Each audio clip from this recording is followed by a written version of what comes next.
주조색, 보조색, 강조색의 면적 비율에 대한 설명을 드렸고요. 자, 여러분들 갖고 계신 색종이가 거의 대부분 저랑 비슷하게 155 B 사이즈, 이 사이즈의 색종이를 갖고 계실 겁니다. 그리고 또 1년 동안, 1학년 동안 열심히 또 감성 배색 시간에 열심히 쓰셨기 때문에 색종이가 남아있는 게 저만큼이나 얼마 안 남고 뭐 이렇게 좀 많이 줄어있는 색들도 있고 그러실 텐데요.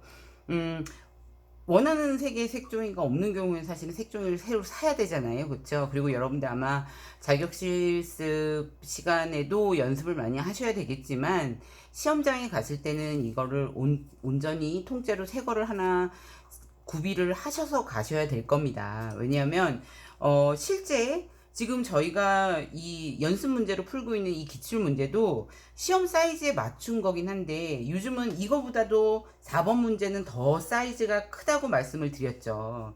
그래서 거의 A4지의 절반 사이즈보다는 약간 작게 그 정도 사이즈로 나오는데요. 근데 만약에 그냥 실제 사이즈로 이 지금 3번 문제 같은 경우에 문제를 푼다고 하더라도 자, 여기 아까 6.5cm였죠. 6.5cm. 그리고 이쪽이 13cm였는데요.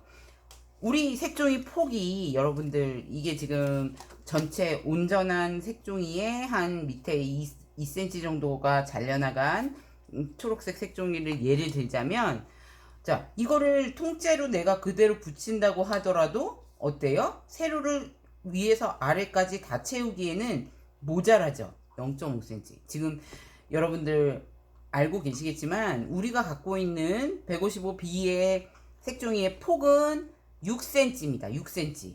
그렇기 때문에 6.5를 채우려고 그러면 이거를 뭐 이어 붙일 수가 없잖아요. 그쵸? 그래서 이런 방식으로는 지금 붙지를 못하고 요렇게 붙이셔야 됩니다.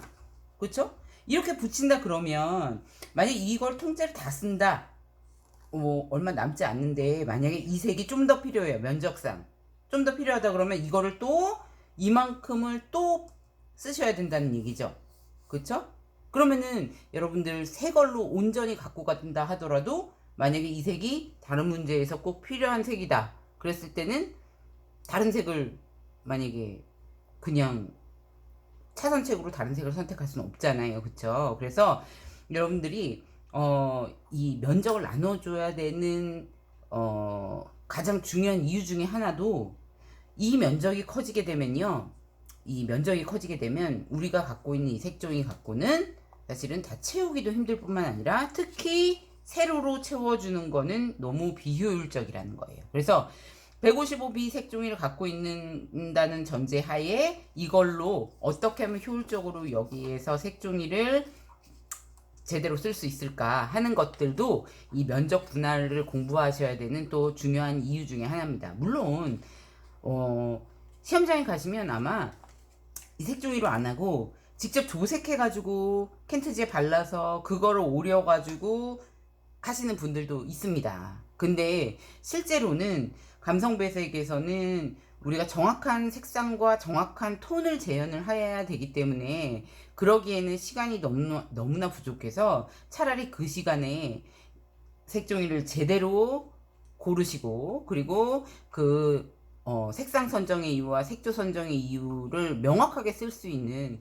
정확한 이미 기준의 색이 있는데 굳이 이렇게 만들어서 쓰실 필요는 없죠. 근데 실제로는 시험장 가면 워낙 사이즈가 크기 때문에 어쩔 수 없이 만들어서 써야 되는 경우도 나올 수 있습니다. 근데 그렇지 않고 이걸 세로로만 채우지 않는다고 한다 그러면 얼마든지 여러분들이 갖고 있는 색종이를 효율적으로 사용하시면서 쓰실 수 있기 때문에 그래서 더 면적 분할을 공부하셔야 되고 그게 배색띠처럼 보여졌을 때보다도 면적이 분할이 제대로 됐을 때는 우리가 70대 25대 5%라는 면적 비율도 훨씬 더 제대로 보여질 수 있습니다. 그렇기 때문에 면적을 자율적으로 분할하는 방법에 세로가 아닌 다양한 방법으로 분할을 해보는 거를 제가 제안을 해드리고요. 제가 몇 가지로 해서 제안을 해드리면 그걸 참고하셨다가 여러분들 나름대로 변형을 하셔도 되고요.